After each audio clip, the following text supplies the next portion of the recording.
Al-mu'minu fid dunya kal gharibi la yujza fi sya'an. Artinya orang mukmin itu di dunia seperti orang asing. Tidak pernah gelisah terhadap orang yang mendapatkan dunia. Tidak pernah merasa cemburu orang ini kenapa dapat saya tidak. Bagi dia biasa saja.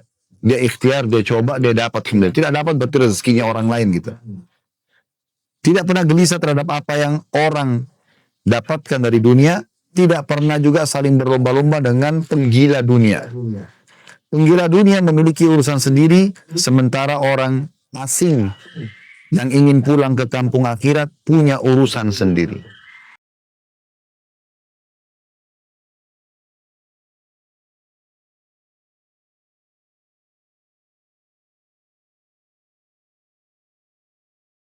Assalamualaikum warahmatullahi wabarakatuh. Alhamdulillah, wassalatu wassalamu ala rasulillah. Segala puji dan puja kehadirat Allah subhanahu wa ta'ala, juga salawat dan taslim kepada Nabi besar Muhammad sallallahu alaihi wa ala alihi wa sahbihi wasallam.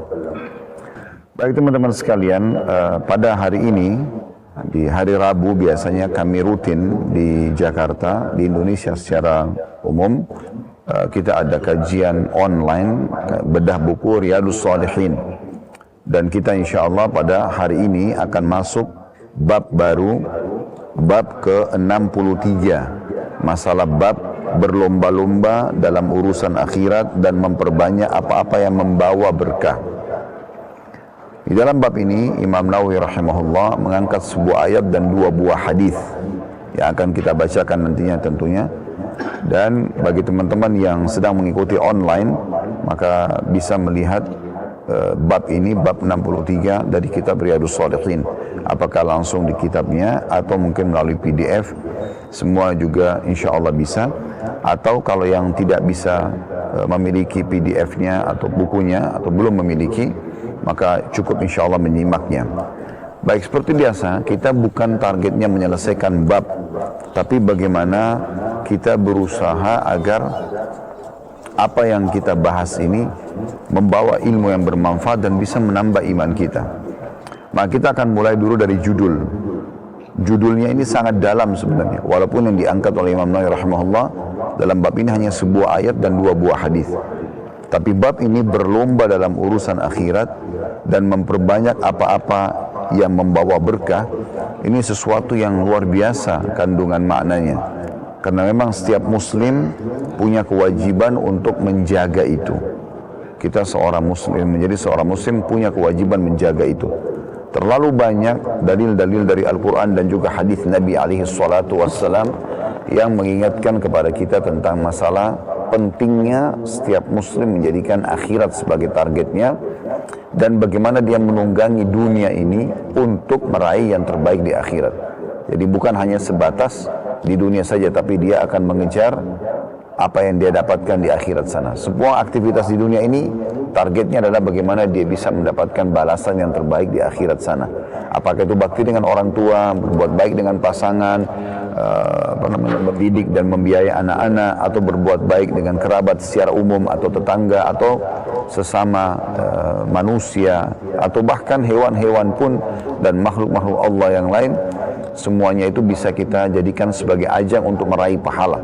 Dan ini harusnya menjadi sebuah target bagi seorang muslim. Dalam hadis Bukhari disebutkan, pernah ada seseorang yang kehausan, kemudian dia turun ke sumur minum. Begitu dia keluar dari sumur, maka dia menemukan ada anjing yang kehausan. Dia pun berkata pada dirinya sendiri, sungguh anjing ini telah tertimpa haus sebagaimana menimpaku. Maka dia pun mencopot sepatunya, salah satu sepatunya, kemudian dia turun lalu diisi dengan air pada saat itu. Dalam riwayat ini kata Nabi SAW, dan dia menggigit dengan giginya sepatu itu supaya bisa diangkat ke atas, karena kedua tangannya dia gunakan untuk memegang dinding sumur pada saat itu turun untuk mengambil air. Kemudian dia pun memberikan minum kepada anjing tersebut. Lalu kata Nabi SAW, Allah pun mengampuni dosa-dosanya karena perbuatan tersebut. Riwayat lain, Allah masukkan ke dalam surga. Maka ada sahabat bertanya, ya Rasulullah, apakah pada hewan-hewan pun kami akan dapat pahala? Kata Nabi SAW, setiap yang memiliki denyut nyawa ada pahala. Jadi apapun yang di depan kita, di depan mata kita sebenarnya, itu bisa kita jadikan sebagai ajang meraih pahala. Kalau itu perbuatan baik yang dilakukan oleh seseorang di depan mata kita, kita tinggal berikan dukungan. Dan kalau dia berbuat kemungkaran, kesalahan, kita luruskan. Itu kalau berhubungan dengan manusia. Kalau berhubungan dengan hewan-hewan, tumbuh-tumbuhan, apa yang bisa kita lakukan untuk menunjukkan kasih sayang kita kepada mereka, maka ada nilai pahalanya. Sebagaimana Nabi SAW mengatakan, irhamu man fil ardi, yarhamkum man fis sama. Kasihanilah atau kasihilah yang ada di muka bumi ini, maka yang di langit Allah akan mengasihi kalian. Maksud dalamnya maknanya adalah hewan-hewan pun, ya, kita bisa memberikan makan pada hewan tersebut misalnya, atau kita tidak menyakiti minimal. Begitu juga dengan tumbuh-tumbuhan, kita hidupkan tumbuh-tumbuhan ini. Dan Nabi SAW mengatakan dalam sebuah hadis, siapa yang menanam sebuah pohon, kemudian pohon itu tumbuh, maka tidak ada manusia, jin, hewan-hewan, bahkan burung-burung yang mengambil manfaat dari pohon tersebut dengan naungannya atau daunnya atau buah-buahannya, kecuali si penanam akan panen pahala. Abdullah bin Umar radhiyallahu anhu memberikan pelajaran penting buat kita, Bapak Ibu sekalian. Bagaimana beliau di akhir hidupnya, di saat rambutnya semua sudah putih, jenggotnya semua sudah putih, sudah sangat tua, beliau sempat mengambil bibit pohon kurma, kemudian beliau tanam dan disaksikan oleh banyak murid-muridnya gitu. Pohon kurma ini mirip sama kita pohon kelapa. Jadi nggak semudah itu bisa segera bisa dinikmati hasil buahnya. Karena dia butuh waktu tahunan untuk tumbuh besar kemudian baru berbuah. Walaupun nanti setelah berbuah umurnya pun lebih panjang daripada pohon-pohon umumnya, karena bisa juga puluhan tahun umurnya pohon-pohon kurma itu. Dan bisa juga dia panen ya cukup banyak. Tapi intinya karena waktu yang lama untuk menunggu tumbuh, dan Abdullah bin Umar sudah sangat tua pada saat itu, semua rambutnya, alisnya, jenggotnya pun sudah putih, maka murid-muridnya bertanya, wahai Abdullah, ya, bagaimana bisa Anda mengambil manfaat dari pohon yang Anda baru mau tanam? Padahal Anda sudah berumur seperti sekarang. Maka kata Abdullah bin Umar, dan ini prinsip seorang muslim, dia mengatakan, kalau saya tidak bisa mengambil manfaatnya sekarang, maka akan datang orang-orang setelahku mengambil manfaat darinya. Dan itu akan menjadi pahala buat dia. Ini semua muncul karena ada pemahaman tentang adanya kehidupan akhirat. Kapan kita berpikir memang dan menanamkan dalam diri kita sebagai aplikasi daripada rukun iman kita, rukun iman yang kelima, iman kepada hari kiamat, bahwasanya itu pasti akan terjadi dan kita akan kembali ke sana, maka semuanya urusan dunia ini menjadi kecil buat kita, dan umumnya kita akan bawa ke sana. Bahkan tadi saya katakan bukan hanya perbuatan baik orang lain yang kita dukung, kita bisa dapat pahala atau kita melakukan perbuatan baik. Perbuatan kesalahan orang pun kita bisa jadikan sebagai ajang pahala dengan cara kita memberikan masukan dan nasihat. Nabi SAW mengatakan dalam sebuah hadis, unsur akhaka zaliman aw madluma. Tolonglah saudaramu dalam kondisi dia berbuat, dia terzalimi atau dia menzalimi. Ya. Maaf. Tolonglah saudaramu dalam kondisi dia berbuat zalim, buat kejahatan, atau dia terzalimi. Maka para sahabat mengatakan, ya Rasulullah, kalau dia terzalimi kami sudah faham, wajar dibantu. Tapi orang zalim, bagaimana kami membantunya? Kata Nabi SAW, dengan cara kau meluruskan kesalahannya. Jadi meluruskan kesalahan orang, memberikan nasihat sehingga dia bisa berubah menjadi orang yang akhirnya beriman pada Allah. Dia hijrah dari kejahilannya, dari maksiatnya, dari kekafirannya kepada keimanan dan amal saleh. Ini adalah termasuk ajang pahala yang sangat besar pahala. Cuma banyak orang yang tidak pikir masalah ini. Syaitan kelabui dia karena dia sudah terlanjur, sudah hijrah. Kemudian dia melihat orang-orang yang belum hijrah itu sebagai orang-orang yang buruk. Ya. Misal dia udah sholat, dia udah tutup aurat, dia udah coba hijrah maksimal, kemudian dia lihat ada orang lain dalam kondisi buruk, jauh dari agama. Maka di pikiran dia negatif. orang ini pasti tidak baik, atau orang ini ahli neraka misalnya. Maka ini pemahaman yang keliru. Justru kita harus bisa meraih pahala dari dia dengan meluruskan kesalahannya, mengingatkan masalah dia terima tidak terima itu urusan lain. Yang penting kita sudah menasehatinya. Dan kalau dia menjadi orang yang menerima nasihat dan berubah, kita akan panen pahalanya. Maka seperti ini pemahaman yang akan muncul kalau orang faham ada kehidupan akhirat. Dan memang teman-teman sekalian kita harus merenungi banyak hal berhubungan dengan masalah akhirat ini. Kita ini sudah manusia-manusia terakhir. Kita berada di fase sudah ada miliaran manusia sebelum kita. Allah mengutus 120 ribu lebih nabi, diantaranya 313 rasul, semuanya sudah selesai.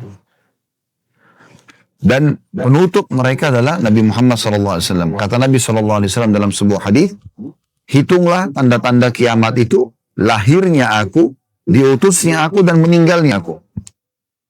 Jadi tiga-tiga sudah terjadi. Lahirnya Nabi SAW, kemudian setelah itu umur 40 tahun diutus menjadi Nabi, umur 40 tahun diutus jadi Nabi, kemudian meninggalnya beliau.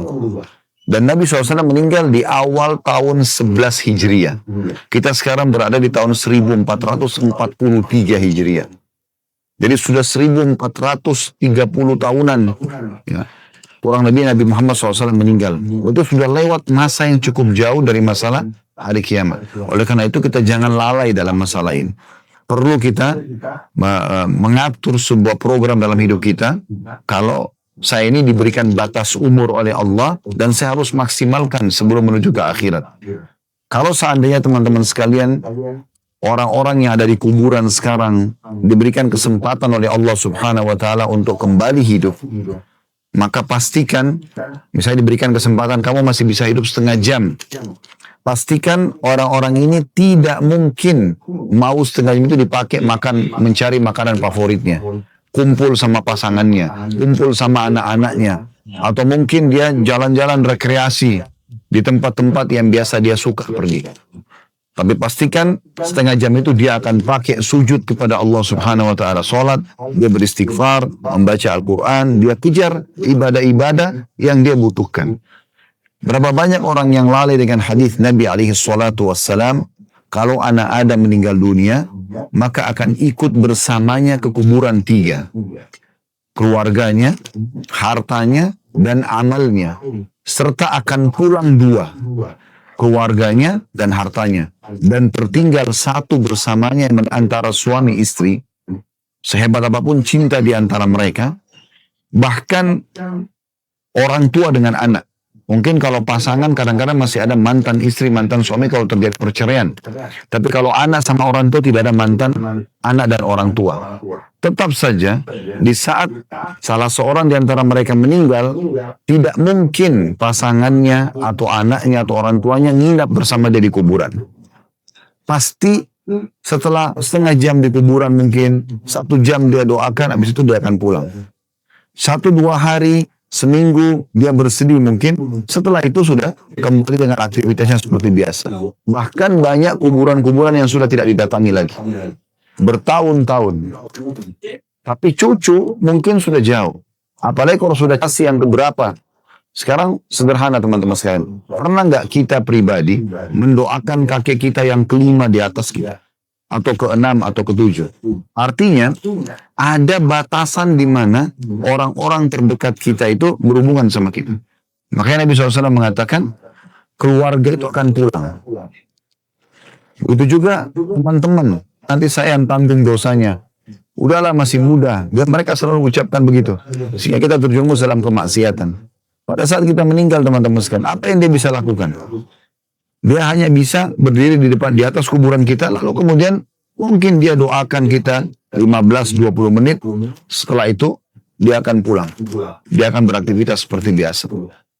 Yang kedua adalah harta. Semewah apapun mobil yang kita milikin, maksimal itu sampai ke pagar kuburan. Tidak akan mungkin dibawa ke liang lahat. Mereknya apapun, kan?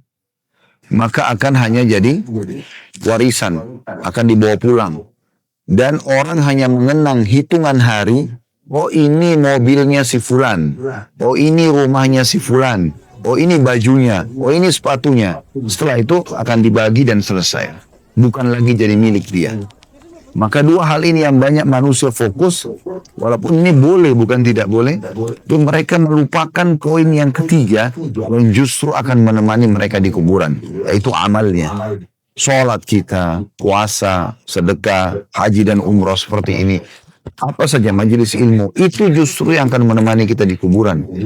Entah Allah alam berapa tahun kita akan ada di kuburan itu. Maka seseorang harus jeli. Makanya Nabi SAW waktu ditanya, siapa orang yang paling cerdas ya Rasulullah? Kata Nabi SAW, yang selalu mengingat akhirat dan selalu punya persiapan untuk ke sana. Jadi selalu pikiran dia, selama dunia ini, waktu-waktu yang dia lakukan baik-baik semua teman-teman sekalian. Jujur, amanah, tanggung jawab, bakti sama orang tua, menjenguk orang sakit. Pokoknya semua baik-baik. Dan yang Allah larang, bohong, menipu, memfitnah, memukul, mencuri, semuanya itu adalah hal-hal yang buruk. Jadi sebenarnya sederhana, kita menjadi orang yang baik, orang yang patuh, atau bahasa sederhananya soleh laki-laki, dan solehah perempuan, maka itu adalah menjadi target utama kita seharusnya. Kalau ada orang yang berbuat zalim kepada kita, tidak usah khawatir teman-teman. Beriman tentang adanya kehidupan akhirat ini menjawab itu. Sehebat apapun kita di mahkamah Allah pada hari kiamat. Itu pun hadis Nabi SAW tentang masalah orang yang bangkrut pada hari kiamat. Lalu kata Nabi, waktu Nabi SAW tanya sahabatnya, apakah kalian tahu siapa orang yang bangkrut? Kata para sahabat, orang yang tidak punya dirham dan dinar ya Rasulullah. Maksudnya dia bisnis, uangnya habis semua gitu. Ya. Maka kata Nabi SAW, bukan orang yang bangkrut sebenarnya orang yang membawa pahala sholat lengkap, puasa, sedekah, haji, ibadah-ibadah umumnya. Namun di hari kiamat nanti penuh, sempurna pahalanya. Namun sisi lain dia pernah mencaci maki orang ini, memukul orang yang itu, mengambil haknya orang yang ini, dan tidak sempat minta maaf dan mengembalikan hak-hak itu. Maka orang-orang ini akan datang menuntut pada hari kiamat di mahkamah Allah. Bagaimana caranya? Di akhirat nggak bisa lagi bayar dengan rupiah, dengan dolar, dengan euro. Nggak bisa lagi minta maaf. Yang pernah kita tidak berikan haknya, atau pernah kita zalimi, atau pernah kita sakiti, jadi ambillah pahala-pahala tersebut. Bukan cuma itu, pahala-pahala yang bisa membawa derajat tinggi di surga, maka akan dipina mereka, mabuk mereka, akan jauh daripada timur dan barat. Ini orang-orang yang bangkrut yang sebenarnya. Nabi SAW juga mengingatkan dalam sebuah hadis yang lain, hadis sahih, siapa yang punya permasalahan dengan saudaranya sama manusia, selesaikan di dunia ini. Sebelum datang hari, maksudnya kiamat, tidak ada lagi bermanfaat dirham dan dinar. Nggak bisa negosiasi dengan duit. Atau memaafkan utangnya, masih bisa negosiasi. Di akhirat nggak bisa lagi. Maka para sahabat mengatakan, ya Rasulullah, lalu bagaimana caranya di sana nanti? Kata Nabi SAW, amal solehmu atau dosa mereka. Maka ini luar biasa ruginya. Ya. Dan Allah memberikan nilai kezaliman itu. Misal kita nggak kasih gaji dia 10, tidak akan masuk neraka seorang ahli neraka selama ada penghuni surga yang masih punya hak dari dia. Kita balik kasusnya. Pemilik perusahaan orang non-muslim. Dia zalim dengan seorang pegawainya muslim. Karena masih ada orang lain yang punya hak dari dia, dari penghuni surga. Dinilailah kadar kezaliman dia, ditambahkan siksaan untuk si penghuni neraka ini, dan diangkat derajat orang yang terzalimi tadi. Begitu adilnya mahkamah Allah pada hari kiamat. Dan bayar, ya, atau misalnya kita pernah dirusak citra kita, atau pernah diambil apalah proyek kita dan segala macam. Kita coba ikhtiar. Ini sudah peringatan Nabi alaihi salatu wassalam. Dan ini rukun iman kita. Wajib kita yakini kita akan menuju ke sana. Teman-teman sekalian, kita lihat bagaimana Allah mengingatkan dalam surah Al-Hasyr. Kalau bisa buka di aplikasi Al-Qur'annya, dilihat surah Al-Hasyr ayat 18. Saya ulangi lagi, surah Al-Hasyr ayat 18. Bunyinya, A'udzubillahi minasyaitonirrajim. Ya ayyuhalladzina amanu taqullaha wal tanzur nafsum ma qaddamat lighadin wattaqullaha innallaha khabirum bima ta'malun. Al-Hasyr ayat 18. Terjemahannya, hai orang-orang yang beriman. Jadi memang maksudnya hanya orang-orang beriman yang akan tersentuh. Gitu. Bertakwalah kepada Allah. Hendaklah setiap diri itu memperhatikan apa yang telah diperbuatnya untuk hari esok. Maksudnya akhirat. Hendaklah detik-detik hidup di dunia ini semuanya bermakna yang bisa dibawa ke sana. Gitu. Dan bertakwalah, rahimahullah, artinya senantiasa Tuhanmu Allah mendekatkan waktu terjadinya kiamat sampai-sampai dia menjadikan seperti besok. Dari makna ayat ini, salah satu maknanya adalah beliau mengatakan ada juga orang yang subhanallah su'ul khatimah, lagi di diskotik, lagi berbuat maksiat, kemudian tiba-tiba meninggal. Kita bertanggung jawab dengan diri kita sendiri. Dan yang menentukan kita ini bisa. Jalan keselamatan ini adalah jalannya Allah. Yang selalu kita pun selama ini coba menjaga sholat kita. Bahkan kita mengerjakan ibadah sekarang karena Allah. Seluruh muslimin yang Bapak Ibu lihat sekarang, kalau kita lagi ke masjid dari Afrika, dari Eropa, dari mana-mana datang, mereka berzikir, mereka sholat. Dan nanti kita akan lihat besok insya Allah di Mina, setelahnya di Arafah, di Muzdalifah. Orang semuanya beribadah kepada Tuhan Allah. Ya. Maka seorang muslim harus ke sana. Dan dia tahu dia akan bertemu dengan Tuhannya, Allah subhanahu wa ta'ala pada hari kiamat. Dan tidak mungkin luput masalah itu. Kalau kita meyakini masalah ini, hati kita akan tenang. Karena memang Allah berfirman, Rasulullah bersabda, Bapak Ibu kerjakan ini, Bapak Ibu jangan kerjakan ini. Anda konsultasi, kami akan jawab, gitu kan. Jadi kita terpandu gitu. Ini jalan yang benar. Jalan yang kedua, jalan menuju kehancuran. Ujung-ujungnya neraka. Juga ada lagi. Juru bicara yang bergaul sama mereka, maka akan dibawa ke... Jangan teman-teman menggabungkan keduanya. Usahakan semaksimal mungkin selalu berada di jalan Allah. Maksud saya jangan gabungkan keduanya ini. Ada terganggu keimanan dia. Kapan teman-teman bisa merasakan nikmatnya iman? Kapan kita kalau sholat itu merasa tidak ingin berhenti? Kalau baca Quran tidak mau berhenti. Kita jauhi dosa. Jadi saya sering kasih gambaran. Maaf saya kasih gambaran dengan telapak tangan saya. Kalau ini ibadah dan amal soleh, kan ibadah itu punya kenikmatan. Dosa juga punya kenikmatan. Semua punya kenikmatan ini. Orang sholat punya kenikmatan. Orang tutup aurat punya kenikmatan. Orang haji seperti itu punya kenikmatan. Kita nikmati kan. Orang juga buat dosa. Orang zina, orang mabuk, orang narkotika, orang biasa manipulasi. Dia punya kenikmatan. Dan ini tidak bisa ketemu. Nggak bisa ketemu. Kalau seandainya orang coba mempertemukan keduanya. Nah, dia sholat tapi dia masih zina. Dia sholat tapi dia masih riba misalnya. Maka sulit untuk khusyuk dalam ibadahnya. Mungkin karena masih berimbang. Gitu kan. Bagaimana caranya supaya bisa menikmati ibadah? Ini harus ditutup dulu nih pintu dosanya. Bapak Ibu lebih tahu dosa apa yang sudah dilakukan. Berhentikan ini dan rutinitaskan saja ibadah.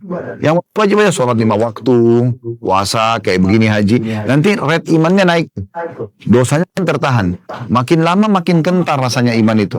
Sampai kadang-kadang walaupun kita tidak mengerti, kalau seandainya ini yang dominan, dosanya lebih ambruk lagi. Lama-lama ditinggalin ibadah itu. Contoh misal, saya kasih contoh yang lebih gampang. Kita mulai dari ibu-ibu misalnya, jilbab contoh. Kalau ibu sudah pakai jilbab dan tahu ini kewajiban, tapi tiba-tiba beberapa helai rambut aja rasanya kayak risih sekali. Kenapa? Karena dia sudah nikmatin ibadah jilbab tadi itu, tutup aurat itu. Nah, pelanggarannya buka aurat, dia nikmati, kenikmatan tutup auratnya hilang. Dia akan bertanya, itu orang nggak panas di jilbab begitu? Jadi tidak bisa ketemu ini, seperti minyak sama air. Ya. Contoh yang lain, misalnya bapak-bapak di sini. Setiap azan komitmen mau ke masjid, sholat. Mengejar keutamaan sholat berjamaah segala macam gitu. Baik, satu waktu sempat kebablasan tidur lewat. Misal contoh. Atau telat masuk 1 rakaat. Ada penyesalan nggak? Hah? Ada penyesalan nggak? Kita muncul kalau bapak-bapak ini kita sudah nikmati. Nanti ada penyesalan kalau luput sedikit aja. Kita biasa sholat malam, terus kita tiduran. Kayaknya, aduh sayang nih. Ya, seperti itu. sebaliknya, dan kita selalu lihat orang yang tidak sholat, aduh sayangnya ya dia nggak sholat. Ya, gitu ya. Kalau kita balik, kalau orang yang tidak sholat dan dia nikmati tuh, dia tidak sholat dan dia nikmati, ya, dia nggak sholat, dia pokoknya tidak peduli dengan sholat itu. Maka dia nikmatin itu, tidak peduli waktu. Meeting aja, makan terus, ngobrol sama temannya, mau lewat waktu asar, waktu maghrib, tidak peduli, dia nikmati. Maka kenikmatan sholatnya hilang. Bagi dia nggak penting sholat itu. Ya kan? Kunci dosa ini. Atau kita menikmati dosa dan hilang ini. Atau masih ada yang mengimbangi keduanya, tapi tidak bisa menikmati. Kalau ada orang misalnya, ketemu ini, ya, tapi kalau dia jalan sama pasangan halal, dia bisa. Nggak ada kekhawatiran segala macam. Nah ini poin yang harus difahami baik-baik. Jadi sebetulnya kalau kita menentukan dan mengambil keputusan berada di jalan Allah, itu sebuah kenikmatan. Dan akhirnya kita akan aman menuju ke akhirat sana. Di rumah sakit. Teman-teman dokter lebih tahu dari kami juga. Itu berapa jumlahnya? Sedih mati tanpa sakit loh. Jangan berpikir lalang, lebih banyak orang yang lulah lalang. Banyak orang yang meninggal dari sakit, teman-teman sekalian. Berapa banyak orang yang keluar dari rumahnya sehat, keluar tabrakan, meninggal. Ada banyak kejadian seperti itu. Jadi jangan selalu kita dikelabui oleh syaitan, oh masih sehat. Selalu umur saya, oh masih 30. Yang dia yang lihat umur 20 tahun, dia nggak lihat ya orang-orang yang dia lihat umur 40 tahun, dia nggak lihat orang yang 20 tahun lebih muda dari dia. Salah satu tanda-tanda kematian kita, teman-teman, adanya generasi yang lahir setelah kita. Kayak kita punya anak misalnya, tidak disebutkan namanya dalam riwayat ya, yang sahabatnya meninggal, tapi bukan mati syahid. Nabi SAW juga sholatnya jenazahnya.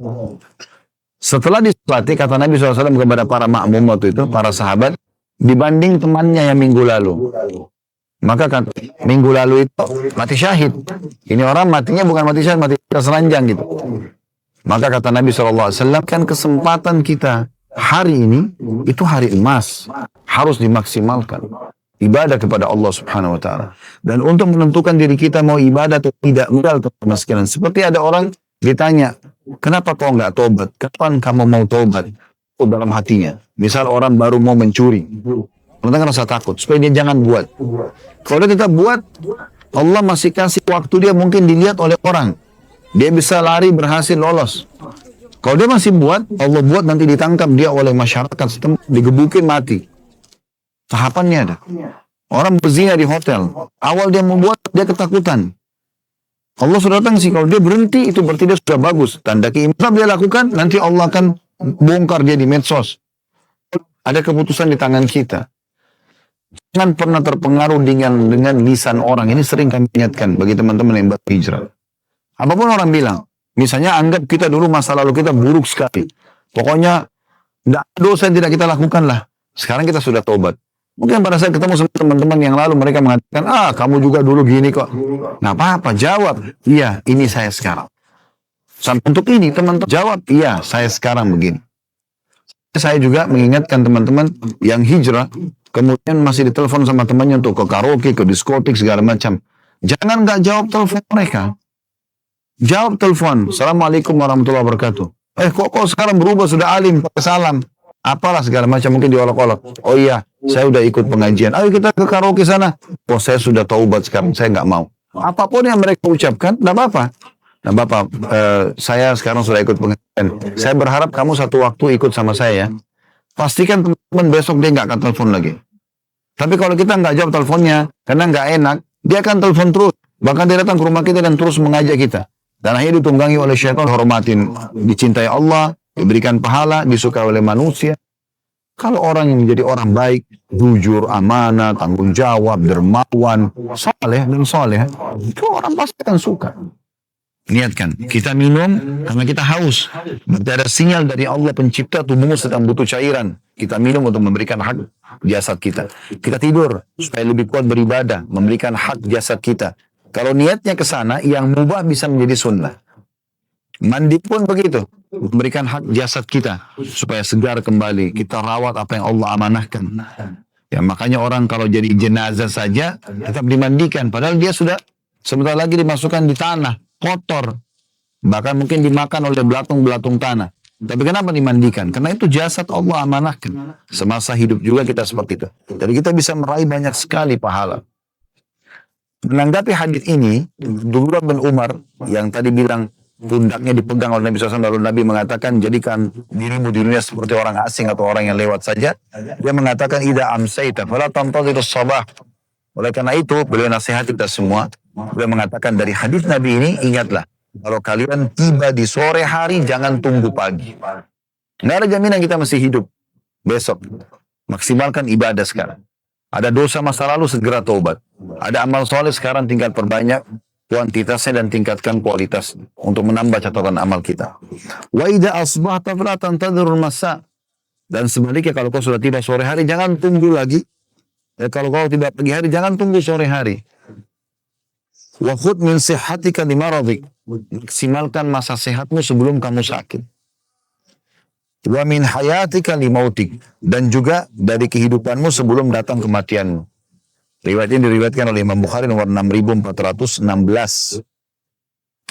Hasan Basri berkata tentang masalah ini, al-mu'minu fid dunya qal gharibi la yujza si sya'an. Artinya orang mukmin itu di dunia seperti orang asing. Tidak pernah gelisah terhadap orang yang mendapatkan dunia. Tidak pernah merasa cemburu orang ini kenapa dapat saya tidak. Bagi dia biasa saja. Dia ikhtiar, dia coba, dia dapat. Tidak dapat berarti rezekinya orang lain gitu. Tidak pernah gelisah terhadap apa yang orang dapatkan dari dunia. Tidak pernah juga saling berlomba-lomba dengan penggila dunia. Penggila dunia memiliki urusan sendiri, sementara orang asing yang ingin pulang ke kampung akhirat punya urusan sendiri. Atha As-Salimi rahimahullah berkata dalam doa beliau, Allahumma arham fid dunya gurbati. Ya Allah, rahmatilah keasinganku di dunia ini. Supaya jangan sampai aku ini sibuk dengan urusan-urusan yang tidak bermanfaat di akhirat nanti. Ya, kasihani keterasinganku di dunia. Warham fil qabri wahsyati. Dan juga selamatkan aku dari kesedihan di kuburanku nanti. Pada saat aku lagi sendiri. Warham mauqifi gadan baina yadaik. Dan kasihani juga pada saat nanti aku berdiri di hadapanmu pada hari kiamat nanti.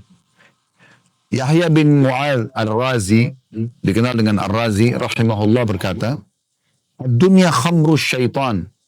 Dunia ini sebenarnya ya, khamarnya syaitan, minuman kerasnya syaitan.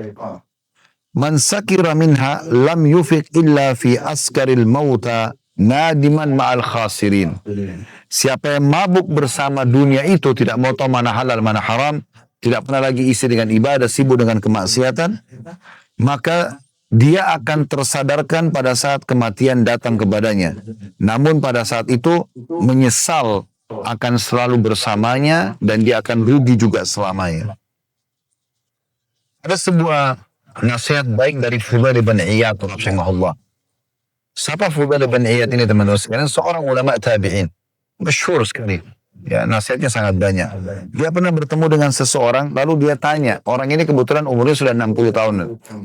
Beliau mengatakan, kam atat alaik, berapa umurmu sekarang?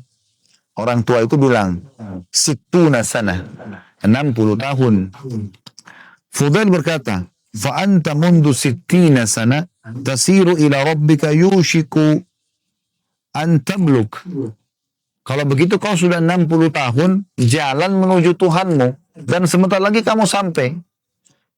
Maka orang itu mengatakan, inna lillahi wa inna ilaihi raji'un. Kami milik Allah, kami akan kembali kepada Allah. Maksudnya dia tersentuh nih.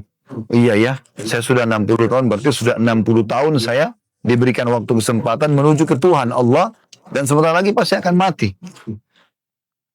Fudail mengatakan, ata'rifu tafsirah? Apa kau tahu makna kalimatmu itu, atau kau bilang inna lillahi wa inna ilaihi raji'un? Kami milik Allah, kami akan kembali kepada Allah. Maka orang itu pun terdiam. Lalu Fudail mengatakan, ana lillahi abdun wa ilaihi raji'. Arti kalimatmu inna lillahi wa inna ilaihi raji'un, Kami milik Allah, kami akan kembali kepada Allah. Ini kan biasa disebutkan kalau ada musibah. Orang ini menganggap musibah buat dia nih. 60 tahun dia masih sedikit bekalnya. Sebentar lagi dia akan mati gitu. Maka kata boleh melihat artinya adalah sesungguhnya kita ini, kami ini milik Allah dan pasti akan kembali kepadanya. Faman alima annahu lillahi abd. Siapa yang menyadari dia adalah hamba bagi Allah, wa annahu ilaihi raji' dan dia pasti akan kembali kepada Tuhannya itu, falya'lam annahu mauquf. Maka dia harus sadar dia akan dihadirkan nanti, dihadapkan kepada Allah. Wa man alima annahu mauquf, dan siapa yang tahu nanti dia akan diberdirikan di hadapan Allah, falya'lam annahu mas'ul. Dia juga harus menyadari dia akan diminta pertanggungjawaban. Kemana alima annahu mas'ul, maka siapa yang tahu dia akan diminta pertanggungjawaban, falyu'id lis-su'ali jawaba. Oleh karena itu, dia harus punya persiapan untuk menjawab pertanyaan-pertanyaan Allah nanti. Maka orang ini berkata, famal hila, kalau gitu apa solusinya? Saya sekarang baru dengar nih, baru engah sekarang. Sudah 60 tahun. Apa solusinya? Kata Fudail yasir, mudah sebenarnya. Orang itu berkata, mahia, apa solusinya? Maka Fudail mengatakan, tuhsinu fima bakiya yukfaru laka ma madha. Kau maksimalkan beramal baik, beramal soleh di sisa umurmu, maka yang lalu-lalu akan dimaafkan. Fa innaka in asa'ta fima baki, kalau kau tetap merusak yang tersisa dari umurmu ini, ukhidta bima madha wa bima baki, maka kau akan dihisab oleh Allah terhadap apa yang sudah berlalu dan yang akan datang. Dan ini nasihat yang luar biasa tentang masalah ya, bagaimana seseorang itu menyadari adanya kehidupan akhirat nanti.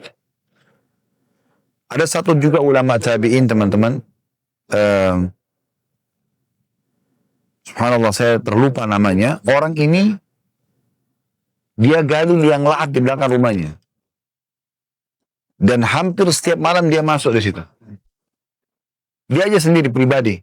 Dia masuk, kemudian dia sambil masuk dalam, sambil dia mengatakan, sambil membaca, ya. Qala rabbirji'un la'alli a'malu salihan fima tarakt. Dia baca firman Allah tadi yang sudah kita baca.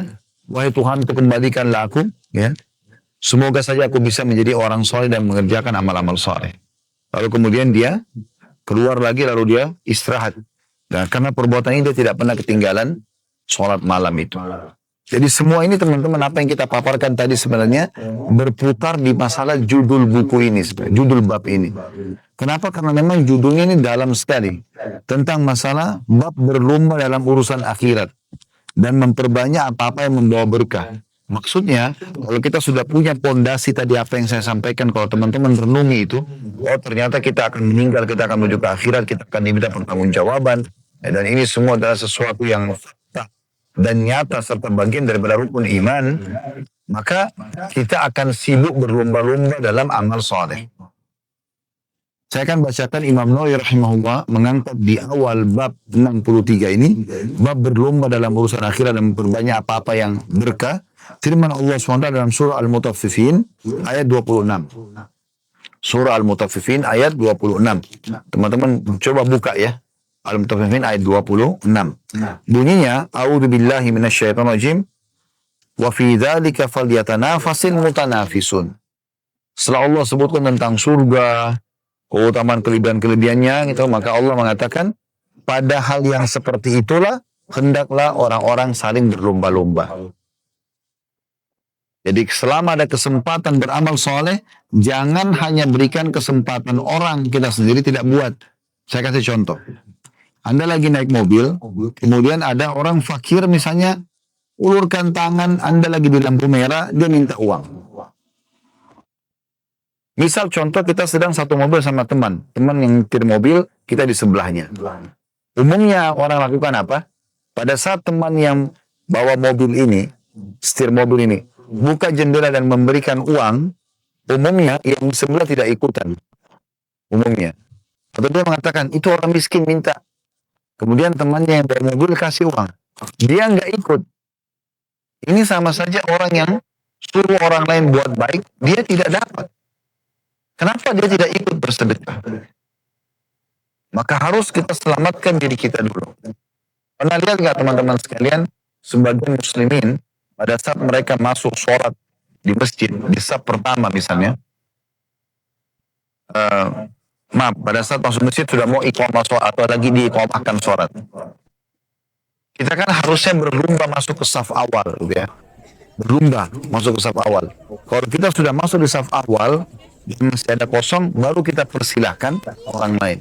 Tapi di negara kita ini banyak ada, bukan seluruhnya, tapi ada orang silakan Pak. Silakan apa maksudnya? Silakan ambil pahala lebih besar daripada saya. Kan tidak masuk akal.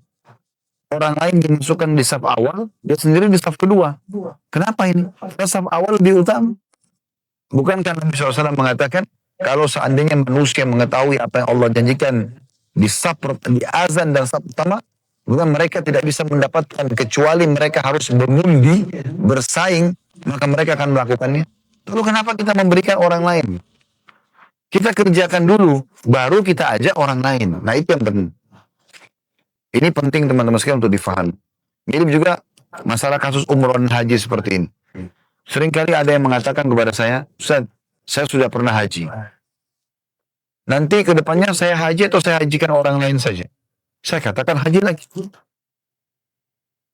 Kenapa haji lagi, kan sudah haji tahun lalu? Baik, tahun lalu belum tentu kita tidak tahu diterima atau tidak. Walaupun kita bisa yakin Allah terima. Tapi kan belum ada jaminan. Mungkin kita sempat riya, mungkin kita sempat pakai ada uang haram, mungkin. Ada kesempatan lagi, haji lagi. Kalau ada lebih dana, hajikan orang lain bersama kita. Tapi kita pergi juga, gitu. Nah itu yang benar.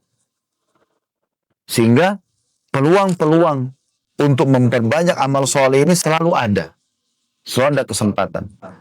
Bahkan teman-teman, usahakan mengejar pahala-pahala ibadah ini, walaupun dengan niat.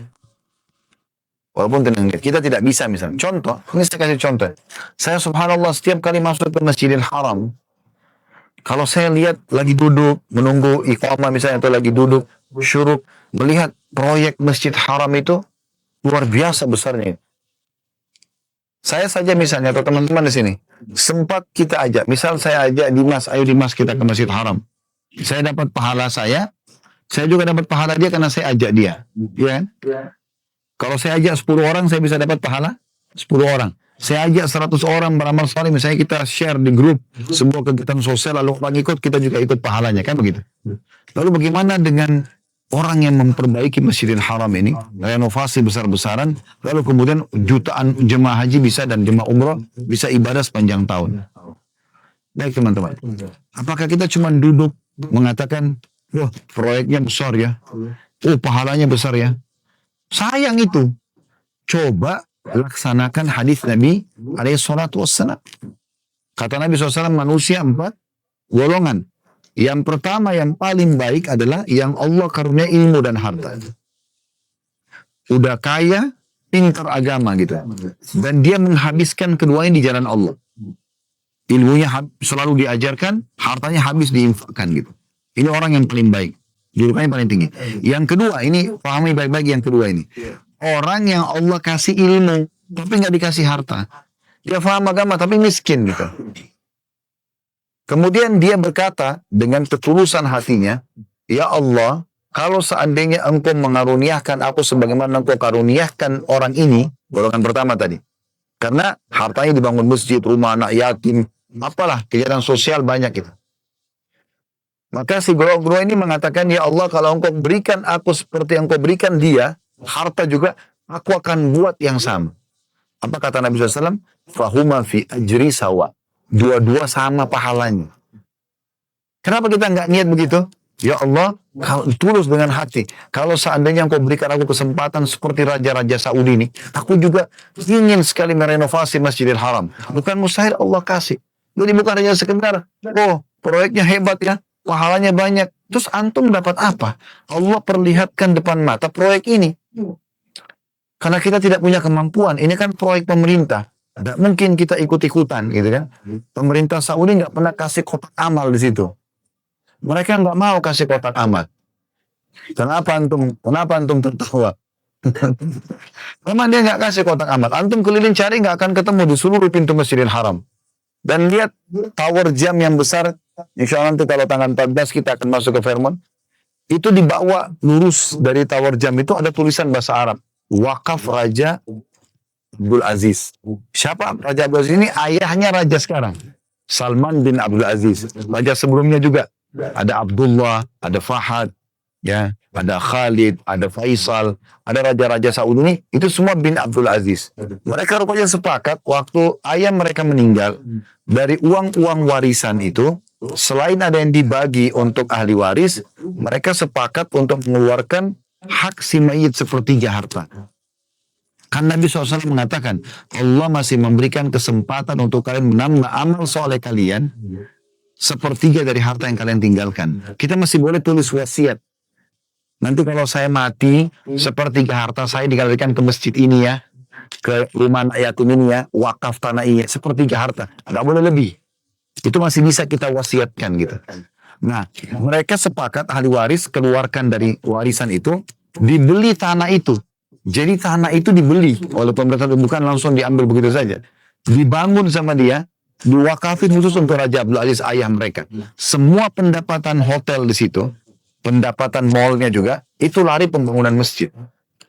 Artinya kalau kita nginap di sana, kita panen pahala juga itu. Itu satu-satunya cara itu. Karena nggak ada kotak amal gitu. Ya. Tapi maksud saya teman-teman sekalian, ada satu celah syar'i, kalau kita belum diberikan kesempatan oleh Allah untuk melakukan, tulus niat dalam hati betul-betul ingin, kalau Allah berikan kesempatan saya akan buat yang sama. Kenapa antum tidak niat itu? Masjid Nabawi proyek yang besar, atau misalnya ada orang yang banyak membangun masjid, atau misalnya ada seorang pemimpin yang Masya Allah sangat adil. Kenapa kita tidak niat, ya Allah kalau Engkau berikan kesempatan seperti itu, aku juga ingin mengerjakan yang sama. Ya kita serahkan kepada Allah. Dan tidak ada ruginya, itu hitungan detik. Kalau Allah kasih luar biasa kita panen. Ini poin penting. Golongan yang ketiga, ini buruk ini. Allah kasih harta tapi nggak dikasih ilmu. Kaya tapi nggak paham agama nih. Sehingga akhirnya dia menghabiskan hartanya dalam kemaksiatan. Bangun diskotik, bar, karaoke, segala macam, mabuk-mabukan, dosa. Datang golongan keempat, ini yang paling buruk. Nggak ada harta, nggak ada ilmu. Udah miskin, bodoh nih. Lalu apa yang terjadi? Dia bukan melihat golongan kedua sama pertama, teman-teman. Yang dia lihat golongan ketiga. Yang tadi foya-foyakan hartanya dalam maksiat. Lalu dia bilang, kalau saya punya harta seperti ini, saya akan buat yang sama. Dia niat dalam hatinya, kalau dia punya uang, dia juga mau bangun diskotik, mau bar, segala macam. Apa kata Nabi SAW? Fahuma fi wazri sama. Sawa. Fahuma fi wazri sawa. Maka dua-duanya dosanya sama. Ini udah nggak punya harta, udah nggak punya ilmu, panen dosa lagi. Makanya hati-hati teman-teman sekalian. Tapi kita ingin titik beratkan poin yang kedua. Di situ bisa masuk dalam makna ayat ini. Oleh karena itulah dalam setiap amal soleh ini, setiap mukmin harusnya berlomba-lomba. Itu. Teman-teman kita yang sedang tidak haji sekarang, mereka bisa dengan tulus sebenarnya dalam hatinya. Kalau ya Allah Engkau berikan kesempatan kami seperti mereka, kami akan buat juga. Tapi tulus antara dia sama Tuhannya. Allah bisa kasih pahala itu. Begitu sabda Nabi SAW. Begitu. Ini poin juga perlu digarisbawahi. Baik, kita akan masuk teman-teman hadis pertama. Ada dua buah hadis. Kita bacakan dua-duanya insya Allah. Hadis yang pertama, hadis nomor 574 dalam bab ini dari Sahal bin Sa'ad radhiyallahu anhu, anna Rasulullah sallallahu alaihi wasallam utiya bi syarabin fashariba min wa an yaminihi gulamun wa an yasarihi al-ashyakh faqala li gulam ata'dhan li an u'tiya haula faqala al-gulam la wallahi ya Rasulullah la uthiru binasibi minka ahadan fatallahu Rasulullah SAW fi yadihi. Hadis ini hadis sahih diriwayatkan oleh Bukhari dan Muslim. Terjemahannya bahwa Rasulullah SAW suatu hari pernah dibawakan minuman, maka beliau pun meminum sebagian. Di sebelah kanan beliau ada seorang anak muda atau anak kecil, sedang di sebelah kiri beliau ada orang-orang tua. Tradisi Nabi SAW itu, kalau selepas sholat subuh atau di waktu tertentu, beliau minta diantarkan susu, lalu kemudian beliau minum di satu wadah. Lalu beliau memberikan wadah yang sama kepada temannya yang ada di sebelah kanannya. Jadi bekas Nabi gitu. Nanti keliling tuh, kanan sampai ke sebelah kiri beliau. Nah waktu itu kebetulan Nabi lagi habis minum, di sebelah kanannya ada anak kecil atau masih remaja. Maka di sebelah kirinya ada orang-orang tua. Nabi SAW memulai sebelah kanan. Dan beliau memang menganjurkan itu ya, agar kita selalu mendahulukan sisi kanan gitu. Maka dikatakan di sini di sebelah kanan beliau ada anak kecil dan sebelah kiri beliau ada orang-orang tua. Lalu beliau berkata kepada anak kecil tersebut, apakah engkau mengizinkanku untuk memberikan minuman ini kepada mereka terlebih dahulu, kepada orang-orang tua itu dulu? Ini bekas Nabi. Ya, di sini kita lihat bagaimana orang boleh bersaing dalam hal-hal yang positif dan mendahulukan diri mereka, baru kemudian orang lain gitu ya. Maka anak kecil itu mengatakan, tidak demi Allah wahai Rasulullah, saya tidak akan mendahulukan siapapun dalam mendapatkan bagian saya dari Anda. Maka Rasulullah SAW meletakkan minuman itu di tangannya. Di sini kita fahami teman-teman sekalian dari hadis, bukan berarti anak kecil ini kurang ajar dengan orang tua atau tidak mau mengejar pahala dari orang-orang tua itu, bukan. Tapi menerima pemberian Nabi ini sebuah karunia yang besar gitu. Dan Nabi SAW menyunnahkan orang mulai dari sisi kanan. Pada saat Nabi SAW tawarkan kepada dia, mau nggak minuman ini kamu saya dahulukan orang-orang tua ini? Dia mengatakan tidak demi Allah. Saya tidak mungkin mendahulukan orang lain ya menerima dari pemberian Anda. Maksudnya saya mau duluan. Maka Nabi SAW berikan kepada anak kecil tersebut. Ini tandanya dalam Islam dibolehkan kita mendahulukan diri kita dulu dalam hal ibadah, baru kemudian orang lain. Saya sudah kasih contoh tadi, masuk dulu di saf awal, baru aja orang lain. Umroh dulu, ada kelebihan dana umrohin orang lain. Begitu. Jadi diri kita selalu ada di situ, bukan hanya selalu menyuruh-nyuruh orang saja. Dari hadis ini teman-teman kita ambil banyak sekali pelajaran. Yang pertama adalah mana ya akhlak Nabi SAW. Beliau selalu memberikan perhatian khusus kepada para sahabatnya. Seperti misalnya, setiap beliau salam, selesai zikir, beliau tanya, mana si fulan? Beliau hafal tuh sahabat-sahabat yang ada gitu. Kalau tidak ada, dia tanya, siapa tetangganya? Kalau ada yang tahu berita, oh lagi sakit, dijenguk. Kalau tidak tahu beritanya, dia suruh tetangganya, coba datangkan informasi kepada kami, apa yang terjadi dengan si fulan. Beliau juga seringkali menanyakan apakah ada yang mimpi, lalu beliau tafsirkan atau takwilkan mimpi tersebut. Beliau SAW juga suka begini, kalau ada karunia yang Allah berikan, beliau berbagi dengan para sahabatnya, termasuk berbagi minuman beliau SAW. Itu yang pertama, itu akhlak. Yang kedua, bolehnya seseorang Muslim itu minum satu wadah bersama, dan kita harus hilangkan bahasa jijik gitu kan. Kecuali memang maaf ya, orangnya memang sangat jorok, kotor. Tapi kalau seandainya suami istri, orang tua sama anak, karena kadang-kadang maaf, saya lihat ada orang terlalu sensitif. Bekas anaknya aja dia nggak mau minum, atau bekas saudaranya, atau bekas orang tuanya gitu. Itu mulai terjalin masih kecil itu. Saya lihat anak-anak saya di rumah, kalau kakaknya minum, ya adiknya nggak mau minum lagi.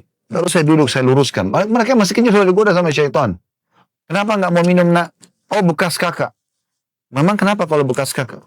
Gitu ya? Kita harus luruskan. Kecuali sudah kotor, sudah kontaminasi bakteri, apalagi saudaranya sendiri.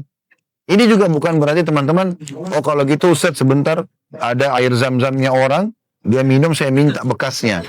Bukan. Bukan itu maknanya, jangan disalahfahami gitu kan. Tapi ada anjuran di sini, contoh dari Nabi SAW, beliau berbagi dengan orang-orang yang beliau kenal. Ya gitu. Tadi saya sudah kasih contoh, mungkin paling tidak dengan orang-orang terdekat kita. Nabi SAW sering kali meminum di gelas di bekas bibirnya Aisyah radhiyallahu anha. Jadi itu ada ya hal-hal seperti itu. Kemudian selanjutnya pelajaran yang ketiga yang bisa diambil dari hadis adalah bagaimana seorang muslim, dan ini jadi saksi bahasan kita, mendahulukan dirinya dalam hal ibadah daripada orang lain. Kita tutup teman-teman sekalian dengan hadis yang kedua, karena memang cuma dua buah hadis dalam bab ini. Hadis nomor 575. Berbunyi dari Abu Hurairah radhiyallahu anhu dari Nabi sallallahu alaihi wasallam, beliau bersabda, "Bainama Ayyub alaihi salam yaghtasilu uryanan, fa kharra alaihi jaradun min dhahab, fa ja'ala Ayyub yahsi fi thawbihi fanadahu rabbuhu azza wa jal ya Ayyub alam akun ugnaituka amma tara qala bala wa izzatika walakin la ginan bi an barakatika. Hadis ini diriwayatkan oleh Bukhari. Terjemahannya kata Nabi SAW, tak kala Nabi Allah Ayyub alaihissalam mandi dalam keadaan dia telanjang, dia lagi mandi, orang di kamar mandi tidak berbusana, mohon maaf, tiba-tiba jatuh di hadapannya belalang-belalang emas. Belalang, model belalang tapi dari emas gitu. Maka Nabi Ayyub alaihissalam segera mengumpulkannya di dalam bajunya. Dia ambil bajunya, lalu pungutin tuh belalang-belalang emas tuh. Jadi emas tapi bentuknya seperti belalang. Dikumpulin di bajunya gitu. Maka Allah pun yang maha mulia dan maha tinggi memanggil Ayyub sambil mengatakan, wahai Ayyub, bukankah aku telah memberimu kekayaan melebihi dari apa yang kamu lihat? Untuk apa kamu pungut-pungut nih? Kamu sudah saya kayakan. Nanti kita kasih gambaran, atau beri gambaran tentang Nabi Ayyub alaihissalam ya. Maka dia menjawab, benar demi kemuliaanmu wahai Tuhanku. Tapi aku tidak bisa untuk tidak butuh dari keberkahanmu. Maka Allah pun memberikan kepadanya. Hadits ini teman-teman sekalian memberikan banyak sekali pelajaran kepada kita. Tentang bolehnya seseorang itu tamak dari rahmat Allah. Tamak terhadap rahmat Allah. Boleh nggak? Saya udah kaya minta lebih kaya. Boleh. Itu tamak dengan rahmat Allah. Selama jalannya yang halal. Gitu kan? Boleh nggak saya sudah sehat minta berikan kesehatan? Boleh. Gitu kan? Boleh nggak saya sudah haji saya minta diulangin haji-haji lagi? Boleh. Boleh nggak saya sudah punya ini, punya itu, fasilitas yang bagus, minta agar Allah berkahi, Allah jaga? Boleh. Tamak terhadap rahmat Allah boleh. Tapi bukan tamak terhadap apa yang di tangan orang lain. Yang Allah berikan kepada kita saja. Karena tamak terhadap di tangan orang lain itu tidak boleh. Sehingga nanti akhirnya muncul hasad. Kita berharap agar hilang nikmat dari dia dan segala macam. Gitu. Tapi Allah berikan boleh. Gitu kan? Dan itu tidak dilarang dalam agama. Untuk mencari tambahan keberkahan. Baik, kita ambil pelajaran pertama dari hadits ini. Teman-teman sekalian, kisah Nabi Ayyub alaihissalam. Siapa Nabi Ayyub ini? Pernah dengar nggak ada istilah sabar Ayyub? Ya. Nabi Ayyub ini orang yang tampan, kaya raya, terkenal di kaumnya, pemimpin kaumnya gitu. Allah nobatkan jadi Nabi lebih mulia lagi. Beliau berumah tangga sekitar 20 tahun. Itu Allah karunia 12 orang anak.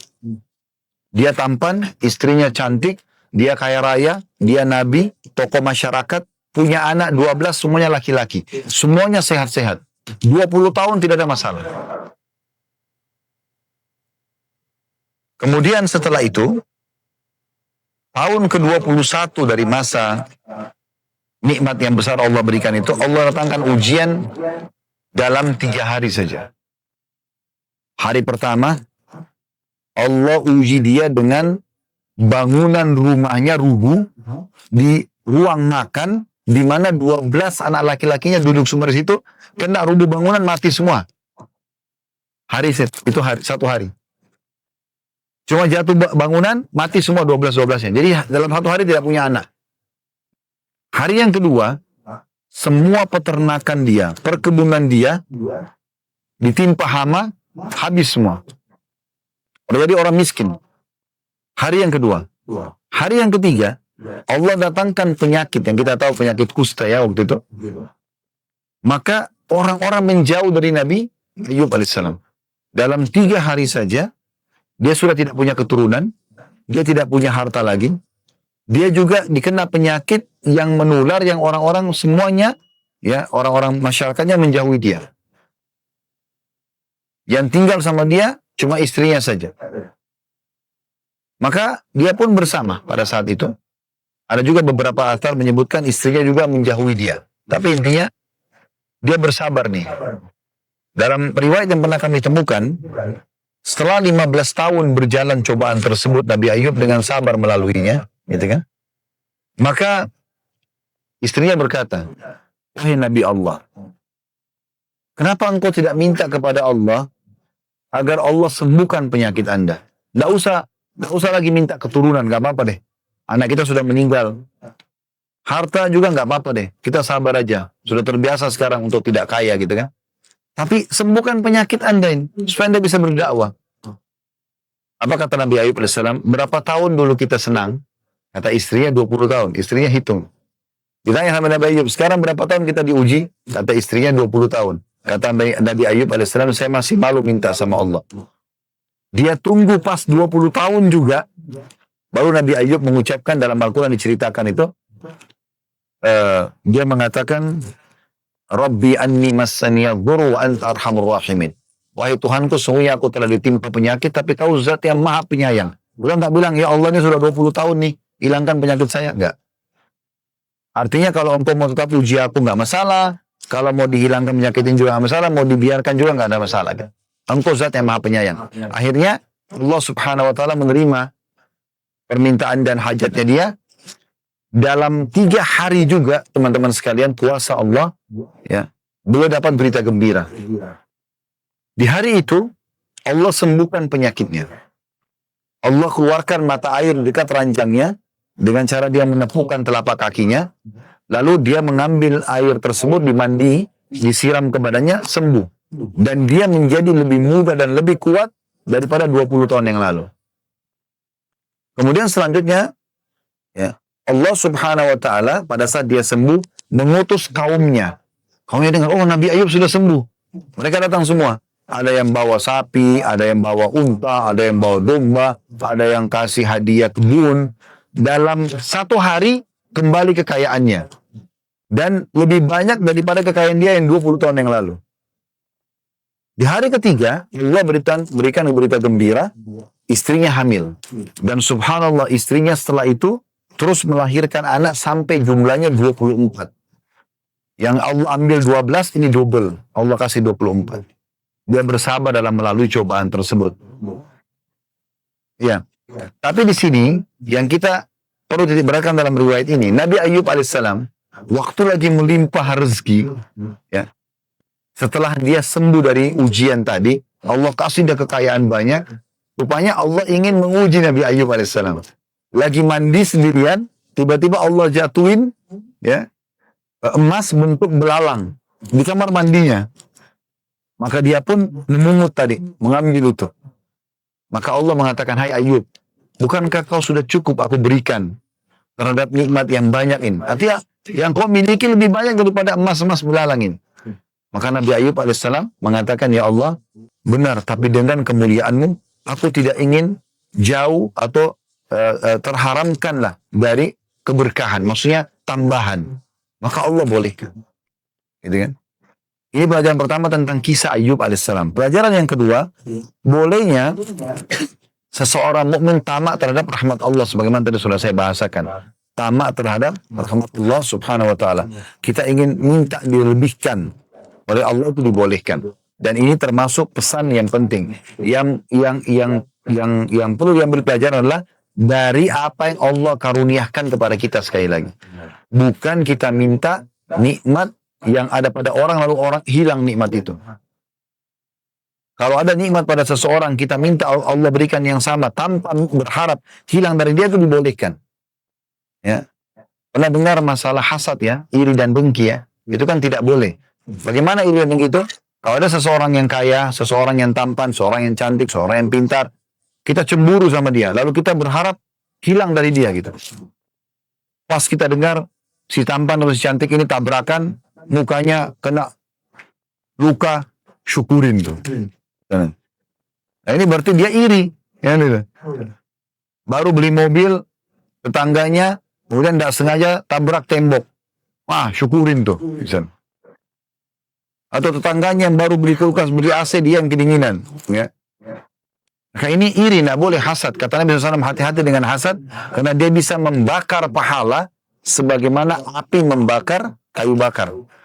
Tapi ada namanya ghibtah. Apa itu ghibtah, teman-teman? Kita melihat ada kelebihan yang Allah berikan pada seseorang, kita berharap Allah kasih sama, tapi syaratnya tidak berharap hilang dari dia. Jadi contohnya Allah kasih ilmu dan harta. Kita minta, ya Allah, kalau kau kasih aku juga sama, aku akan buat yang sama. Tapi tidak berharap orang itu hilang dari dia. Nah ini dibolehkan. Ini namanya tamak terhadap rahmat Allah subhanahu wa ta'ala. Allahu alam. Ini bahasanya insya Allah. Dan pertemuan akan datang lanjutannya itu masuk ke bab 64, masalah bab keutamaan orang kaya yang bersyukur, yakni orang yang memperoleh harta secara halal dan membelanjakan dalam hal-hal yang diperintahkan. Itu bab bahasan yang akan datang insya Allah. Kalau benar dari Allah, kalau salah dari saya mohon dimaafkan. Subhanakallahumma bihamdika, asyhadu an la ilaha illa anta astaghfiruka wa atubu ilaik. Wassalamualaikum warahmatullahi wabarakatuh.